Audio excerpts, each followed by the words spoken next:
At my wedding, my mother-in-law rose to her feet and scoffed. "This pitiful guy thinks he can support my daughter? Laughable." My wife just chuckled. I stayed silent. This morning, though, my phone lit up with 13 missed calls. I never imagined I'd be posting this on Reddit, but after today's chaos, I need to vent. My wife Lila and I tied the knot last Saturday. We kept it simple, booking a local hall, inviting about 80 guests. Nothing lavish, but still elegant. Lila was radiant in her gown, and everything was flawless until the toast began. Some background. I own an auto repair garage. It's not flashy, but I've grown it from nothing over 5 years. Lila works as a lab technician at the nearby hospital. We're not wealthy, but we're content and secure. My mother-in-law, Carla, however, has always disapproved of me because I'm a blue-collar worker without a degree. During the toasts, my best friend Mateo had just wrapped up his speech when Carla seized the mic. She'd been sipping wine all night, and her expression warned of trouble. Lila gripped my hand beneath the table. "I'd like to say a few words about our lovely couple," Carla declared, her tone laced with mockery. The room hushed. You know, when Lila first introduced Shane to me, I figured it was a fling. Really? A car mechanic? Yet here we are, 3 years on, and my daughter's actually marrying him. Guests squirmed in their seats. Lila's sister, Nora, looked horrified. "This poor fellow thinks he can take care of my daughter?" Pathetic? Carla's voice grew louder. Lila had so much promise. She could have wed someone accomplished, someone with a proper profession. Instead, she's settling for a gearhead who likely can't even buy a home without a loan. I kept my cool, though my fists tightened. Lila shot up, her chair crashing backward. "How dare you!" she yelled. "Shane built his shop from the ground up. He owns it outright, and we just purchased our house with his savings. He works harder than anyone I know, including you, Mom. All you do is peddle overpriced properties and sip cocktails at noon." The crowd gasped. Lila's father, Victor, who's divorced from Carla, began clapping slowly. "Typical Carla," he mumbled, loud enough for nearby tables to catch, always obsessed with appearances. Carla wasn't finished. "Oh, come on. His little garage?" "I passed by yesterday. Hardly any cars there.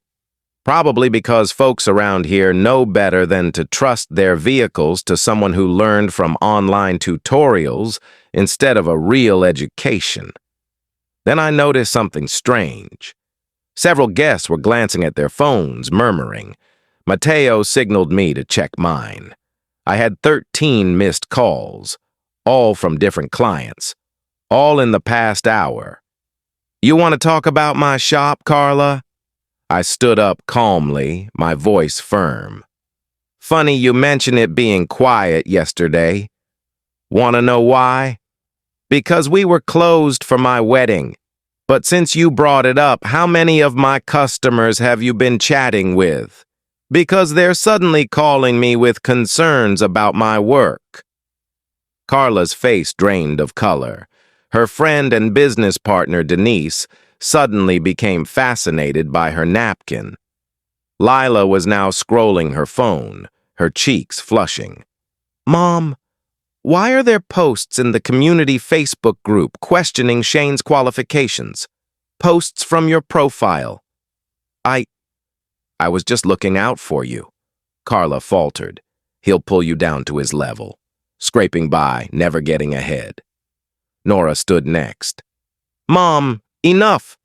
Everyone knows Shane's shop is the best in town. You're just upset because he refused to lowball his house when you tried to be our agent." The photographer captured it all. "Perfect. I wanted proof, Carla," I said evenly. I've held my tongue out of respect for Lila, but you just showed everyone your true colors. And now, I'm done staying silent. Lila's cousin began filming. Carla noticed and screeched, "Don't you dare record me." "This is a family matter? Family?" I laughed. "Like the public posts you made about my business? Or the calls you've been making to my clients?" I held up my phone, displaying the missed calls. "You made this public, Carla. Now face the fallout." The wedding went on after Carla stormed out, with a sheepish Denise trailing behind. The rest of the evening was incredible. Guests kept approaching to offer support. Lila's dad gave an unplanned toast about how proud he was to call me his son-in-law. But this morning, my phone erupted again. It turns out Carla had been working for weeks, quietly reaching out to my clients with doubts about my shop. She even tried to get my certifications audited with fake complaints. But she doesn't realize what she's unleashed. I've earned my reputation through grit and integrity. She's built hers on charm and connections. Let's see which holds up. Lila's fully behind my next steps. After seeing those posts, she said, "Take her down, love. I'm with you. I'll update when there's more. For now, I'm returning calls and gathering evidence." Carla wants to mess with my livelihood? Let's play. Thanks for the encouragement on my last post. Things have escalated since the wedding fiasco. And you were right. It wasn't just one cruel remark. What I've uncovered this week has me furious. Quick recap. My mother-in-law, Carla, stood up at our reception and called me a failure who couldn't provide for Lila. I stayed quiet then, but my phone kept buzzing afterward. Now I know why. Yesterday, I was at my office sorting emails when Mateo stopped by. He seemed uneasy, which is odd for someone so relaxed. He sat down and said, "Man, we need to talk about your mother-in-law. Apparently, Carla's been spreading word around town that my shop is tanking. But that's not the worst of it. She's been reaching out to my clients, warning them about financial issues in my business. Mateo heard it from his cousin, who canceled a deal with us last minute. My hands shook as I checked my recent cancellations. 5 big contracts, all dropped in the last month. All had worked with Carla's real estate firm. It hit me. She's been using her role to undermine me. I called Lila right away. She left work and rushed to my office. When I showed her the proof, she went silent. Then she pulled up her phone and showed me a group chat with her sister, Nora. Carla had been telling the family I was drowning in debt, claiming I'd asked her for cash, pure lies, and saying she feared for Lila's future with me. Lila was livid. She called Nora on speaker. Nora broke down and spilled everything. Carla had been scheming for months, bad-mouthing my business at family events, real estate meetings, and social clubs. She even told Nora's fiancé to rethink investing in my shop. We decided to confront Carla at the weekly family dinner. Bad move. The second we arrived, her smug look told me she knew something was off. Lila didn't wait for everyone to settle. She played a recording Nora had sent. Carla slandering me to a client. Carla's smile twisted into fury. She screamed that she was shielding her daughter and that I wasn't worthy of their family. Lila fired back that Carla was jealous because her own business was floundering while mine was thriving. Then Carla dropped a bombshell. She claimed she had proof of my shady practices and threatened to expose me unless we ended our marriage. I stood slowly. The room fell silent. I locked eyes with her and said, "You want to play dirty? Trust me, you won't like the outcome." She accused me of threatening her. Lila's dad, Victor, who's usually reserved, spoke up. Carla, you're repeating the same mistakes you made with me. Stop it. Carla hurled her wine glass at the wall and stormed out. On the drive home, Lila was trembling with rage. End her, she said. Ruin her career if you must. I'm done with her schemes. I spent the night making calls. Turns out Carla's reputation in real estate isn't as clean as she claims. Her partner Denise was particularly eager to talk. Seems Carla's been hiding things from her too. This morning I launched a new business. Next month a new real estate firm opens in town. Denise is joining me as a partner. We're going after every client, every deal, every listing Carla thinks she owns. The best part? It's all above board. She wanted a business war? Let's go. I know some might call this petty, but when someone tries to ruin your life's work, you don't back down. You strike back stronger. Lila's cut her mom off completely. Nora's sharing all the dirt she has on Carla's business tactics. Even Victor dropped some useful info about how Carla operates. Those calls after the wedding? Clients warning me about Carla's lies. They're all returning now with signed affidavits about her interference. This is just the start. Carla thinks she can intimidate us into silence. She's in for a surprise. I've learned the best revenge isn't a grand plot. It's letting someone destroy themselves with their own actions. I'll update when there's more. For now, I'm focused on launching the new firm and ensuring Carla learns why you don't mess with someone's career. Don't share this elsewhere. Check my post history for the backstory. Well, karma's a force to be reckoned with. It's been 3 weeks since my last update, and watching Carla's world collapse has been eye-opening. I promised Lila I'd stay legal, and I have. I didn't need to do otherwise. Carla's been dismantling her own life spectacularly. Remember how she stood up at our wedding and called me a nobody? Said I couldn't provide for her daughter? Well, guess who just lost their top client because they couldn't stop gossiping about other people's money? It began subtly. Mateo, who works in local marketing, told me Carla was trashing me at Chamber of Commerce meetings. She claimed I was living off Lila's salary and that my shop was likely a cover for something shady. The irony? While she was spreading lies, I was building trust with the same people she targeted. Then Nora came over last weekend. She was in tears. Turns out Carla had been using Nora's identity to open credit cards since she was 18. Nora only discovered it when she applied for a car loan. Lila was enraged. We spent the weekend helping Nora file reports and fix her credit.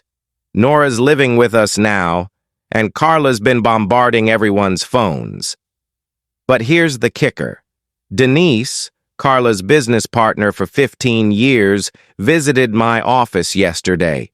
She'd learned Carla was skimming from their joint profits. Not massive sums, but enough to stand out when Denise audited their accounts. She was livid and asked for advice on ending their partnership. I just listened and suggested a good accountant. The real estate scene here is tight-knit. News travels fast. 3 of their biggest listings have already switched to other agents. Carla doesn't know why yet, but she's been having loud phone arguments in public. Lila recorded one outside a cafe where Carla was ranting about disloyalty and ungrateful kids. Lila's coping better than I thought. When Carla showed up at her workplace yesterday, yelling about us turning the family against her, Lila calmly escorted her to the parking lot and said, "Mom, you're unraveling. Get help or leave me alone." Victor, Lila's dad, finally shared why he left Carla 8 years ago. She'd been pulling the same credit scam with his aging mother's identity. He made her repay it and divorced her. He kept it from the kids to spare them from hating her. Well, the truth's out now. I made one strategic move. I hired Denise to manage the real estate arm of my business growth. She's brilliant at her job without Carla's influence. We're opening 3 new branches next month. The same week Carla's office lease expires. Last night's Chamber of Commerce meeting was telling. Carla tried to speak about business integrity, likely targeting me, but no one paid attention. People literally turned away to chat among themselves. She eventually stormed out, yelling that we'd all pay for this, claiming she built this town. Nora showed me Carla's Facebook posts this morning. She's posting long, incoherent rants about betrayal and how her kids will regret crossing her. She's also dropping vague threats about revealing secrets. Lila just laughs, saying, "What secrets?" That she's awful with money and worse at keeping lies. I won't deny it. Watching her fall apart feels good. But the best part? I haven't had to do much. She's burying herself. Every word she says digs her deeper. People are finally seeing what we've endured for years. Lila's extended family is split. Half beg us to move on. The other half are sharing their own Carla stories.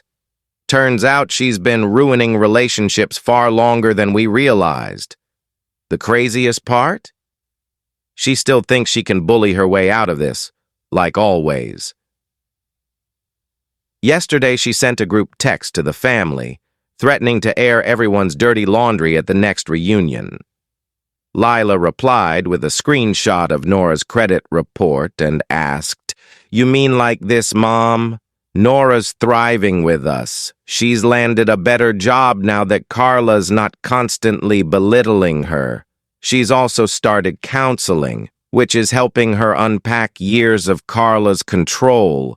Denise is securing most of Carla's old clients. Many said they stuck with Carla out of fear, not trust. She knew too much about their finances and hinted at exposing them. I know this sounds intense, but this is what happens when someone builds their life on deceit and manipulation. One crack, and it all crumbles." Lila's been sorting through old family photos, trying to hold on to the good moments before everything fell apart. She found one from our wedding just before Carla's speech. Everyone looks joyful. Lila wants to frame it, to mark the moment her mom lost her grip. I won't pretend I'm not savoring this. I am. But I also feel for Lila and Nora. They deserved a better mother. At least they have each other. And they're free from her control. The family reunion is next month. Carla's still insisting on hosting, though half the family says they won't attend if she's there. Lila suggested we host instead. Nora's thrilled at the idea. It'd be her first family event without fear. I'll update if anything big happens, but honestly, I think this is the end of Carla's tyranny. Not with a dramatic finale, but with a string of self-inflicted wounds and broken ties. Thanks for all the support on my posts. The last 2 weeks have been a whirlwind, and I'm still wrapping my head around it. But you asked for an update, so here it is. Quick recap. I'm Shane, .32 million. Married to Lila, 28F. My mother-in-law, Carla, humiliated me at our wedding, calling me a loser who couldn't support her daughter. Then she tried to wreck my business. Well, karma caught up, and I gave it a nudge. Remember my competing business? Turns out Carla had been cutting corners on her real estate deals for years. She'd been editing property images, hiding flaws, and lying to clients about home conditions. I learned this from 3 former clients who shared their nightmares. So I did what any pathetic son-in-law would do. I connected them with my attorney and helped them file complaints. But that was just the start. The real jackpot came from Denise, Carla's business partner. She came to my office last Thursday, visibly anxious. Carla had been forging her signature on contracts and pocketing extra commissions. Denise had evidence, plenty of it. She was done protecting Carla's schemes. I listened as Denise unloaded, recording it all. One-party consent state, totally legal. The best part? Carla had no clue her world was about to collapse. Nora called the next day, crying. She said Carla had been slandering me to every potential client in town, claiming my shop was a scam under investigation. It wasn't. Nora had screenshots of texts where Carla urged people to avoid me. That was it. I gathered everything, the forged contracts, the client grievances, the text screenshots, Denise's testimony. I emailed it to every real estate agent in Carla's circle, copying the state licensing board. Then I waited. It took 47 minutes for my phone to blow up. Carla barged into my office at noon, screaming that I was out to ruin her. The whole building heard. I just smiled, recalling her wedding words. When she finally calmed down, I played the recording of her speech. You know where she called me pathetic? Quite a show, Carla, I said. Almost as good as today's. She went pale. You trapped me. I leaned in. No, Carla, you trapped yourself. I just made sure everyone saw who you are. Right then, Lila walked in. Perfect timing, as usual. She'd brought lunch, acting surprised to see her mom. Oh, Mom, didn't expect you here. Having a chat with my pathetic husband? Carla turned to Lila, playing the victim. Your husband's trying to destroy me. He's turned everyone against me. Lila laughed. That same laugh from our wedding. No, Mom, you did that. Every lie, every scam, every cruel word about Shane, that was you. We just exposed the truth. Then Lila dropped the bombshell. By the way, Dad called. He saw the email. Says it explains why client issues vanished when he was your partner. He's amending the divorce settlement. Carla sank into a chair, deflated. You can't do this. I'm your mother. Watch me, Lila said. You should have thought twice before trying to ruin my marriage. The aftermath was glorious. The licensing board opened an investigation. Her reputation ruined, her business, clients fleeing fast, her community status gone. But the best part? Nora finally stood up to her. Told Carla she's staying with us while she finishes school. Carla lost it, ranting about family loyalty. Nora just said, Yeah, Mom. Loyalty? Like when you tried to destroy my sister's marriage? It's been 2 weeks. Carla's license is suspended pending review. Denise took half their clients. The rest? They're coming to me. Turns out being pathetic doesn't matter when you're honest. Lila's dad, Victor, called yesterday chuckling. I always knew someone would expose her, he said. Didn't think it'd be my son-in-law. Well done. The cherry on top? Carla's country club friends got the email. She's been asked to step back from their gatherings. They don't want to be linked to someone under scrutiny. Last night, Lila and I celebrated with takeout and wine on our patio. Nora joined, finally at ease after years of Carla's control. She asked if we felt guilty about Carla's downfall. Lila glanced at me, then at Nora. Mom made her choices. She chose to be vicious, to deceive, to hurt people. Now she's paying the price. That's not on us. I couldn't have said it better. So here we are. My shop's booming. Lila's work is thriving. Nora's blossoming away from her mom's shadow. And Carla? She's learning karma hits hard when you give it a push. To those who said I should have confronted her at the wedding, this was better, so much better.